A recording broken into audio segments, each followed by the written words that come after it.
Hey, what's up, y'all? I'm here with PA Eric Ramos. He's a physician's assistant here at Revibe Men's Clinic. I'm here to get my testosterone checked again once again. I came back in March, got it checked, which was 4 months after my last long competition season. I just wanted to see if I was in healthy levels. And now it's 6 months later, and I'm here for a checkup. And I want to thank PA Ramos for taking some time to answer the most basic questions about testosterone, because I want to be able to help you guys. So testosterone is a hormone. It's found in males and a little bit in females. What does it do? Yeah. So it can get into the weeds pretty quick, but basically it's primary sex hormone for men. Has a lot to do with basically our masculinization, our maintenance of lean muscle mass as well. Yeah. And then at what age? Now I heard that over a certain age, naturally that those testosterone levels start to drop. What is that estimate age grade, a range where it starts to go down? Yeah. I think you'll see quite a range of estimates. I think what's often cited is roughly around 40 years old is whenever that starts to decrease by a couple percentage points or so on average. Okay, and then once it starts to lower, and let's say into what you guys would classify as low testosterone levels, so out of that average into low, what kind of symptoms could men experience? I think by and large the primary symptom is just a prolonged period of fatigue. A lot of times some gentlemen try to describe it, and it's hard to really put your finger on it.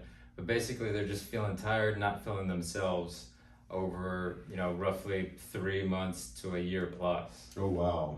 When the testosterone is low, does it, and these are questions I'm asking because some of them I don't know, is it harder for men to lose body fat if they have low testosterone, or does it not affect that? Yeah, that's a great question.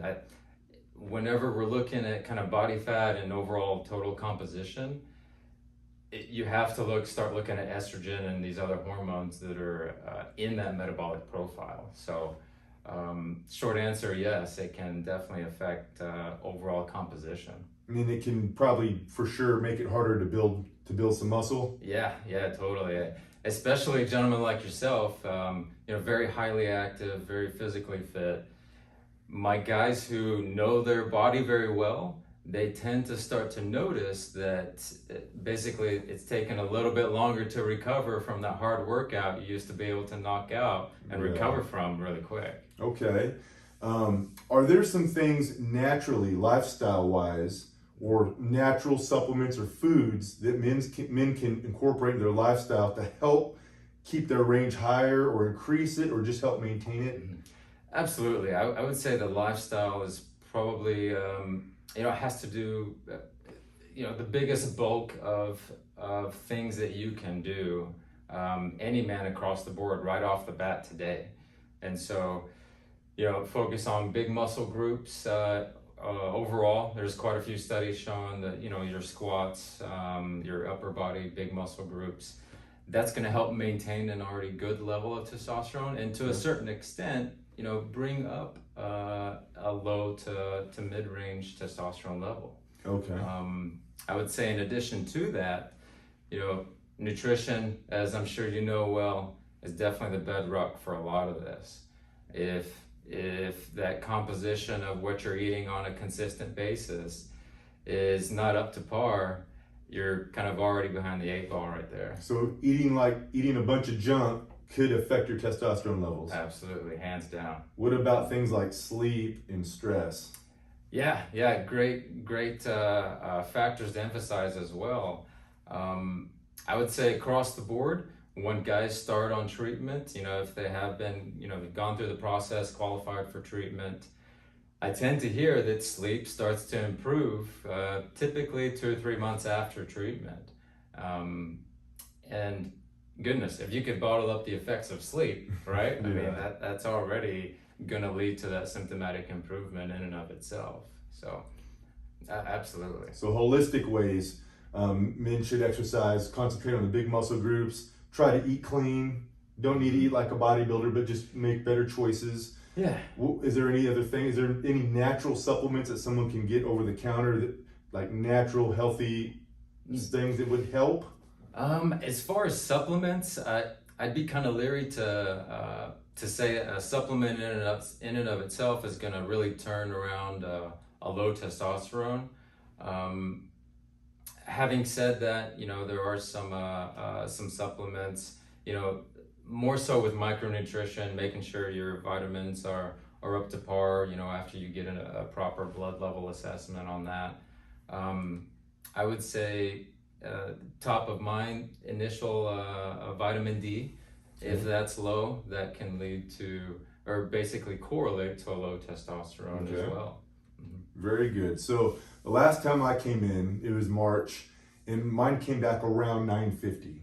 Yeah. So I'm 45 now. So is that good? Is that thumbs down? Absolutely. No. Being 45 with a 900 plus level testosterone, I mean, that's stellar. I mean, it's a testament to basically your lifelong dedication to that nutrition, to that fitness, and is a great example of when a guy really focuses on those things, you're setting yourself up for that metabolic advantage to have improvements elsewhere in your life, right? So at 45 with over a 900, am I too old to continue building muscle, or am I still in a good place? I think you're in a great place, actually. And so, and maybe to kind of, you'll see a couple different ranges as far as what's a normal testosterone to begin with as well.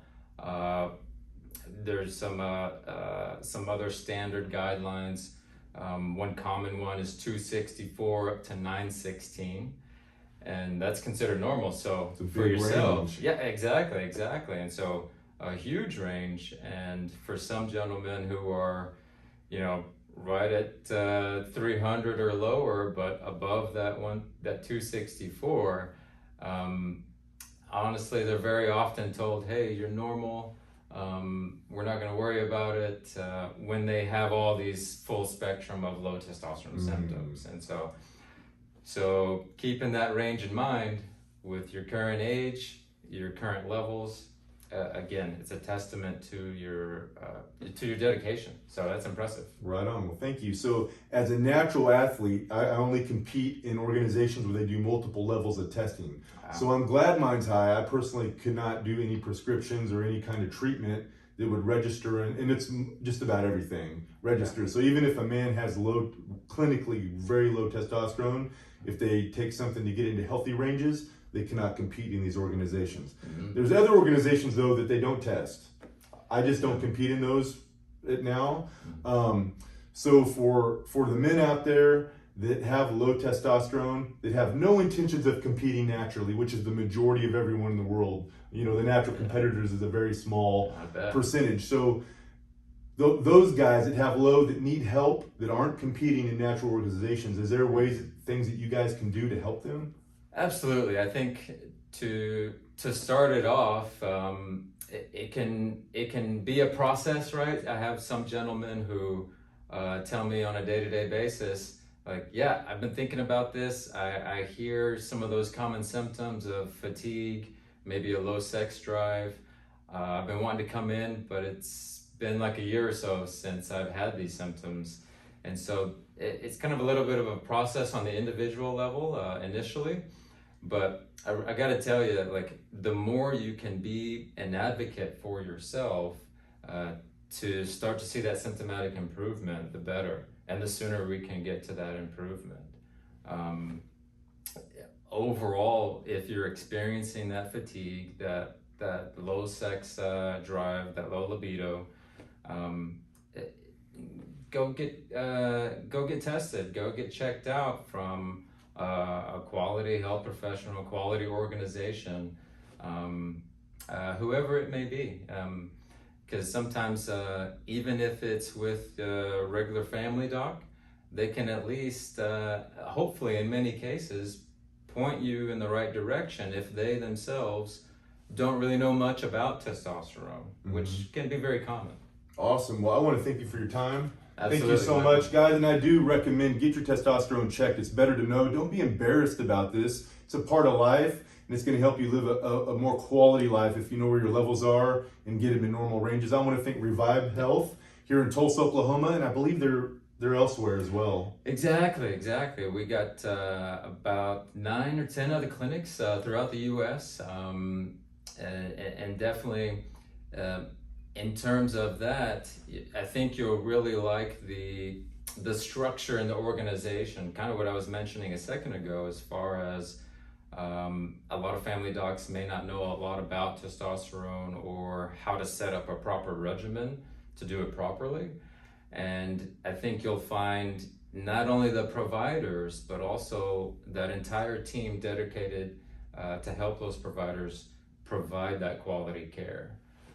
Because let's face it, I mean, you see the provider a period of number of times, but it's that whole team of getting that call out to you, like, hey, you got your appointment coming up. And so just the whole team approach, that's what we I really enjoyed it. That's why I'm back here a second time, and I'm going to continue coming from now on just to make sure I'm in where I need to be healthy. And their whole team has been awesome. I got the text message reminding me about the appointment, had the address on it so I could GPS it. Yep. And I've had nothing but a positive experience. I'll have their website information down below on the video and in the description. Thank you again so much. I appreciate it.